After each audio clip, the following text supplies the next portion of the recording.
அண்ணன்மார்களும் கூறிக்கொண்டு ஐயனை நாடி சென்றிடுவார். சபரிமலைக்கு சென்றிடுவார். சுவாமியே ஐயப்போ ஐயப்போ சுவாமியே.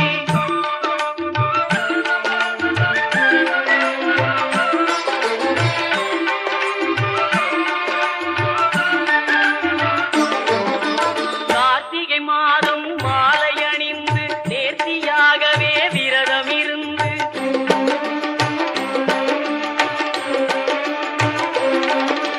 பார்த்த சாரதியின் மைந்தனே உன்னை பார்க்கவே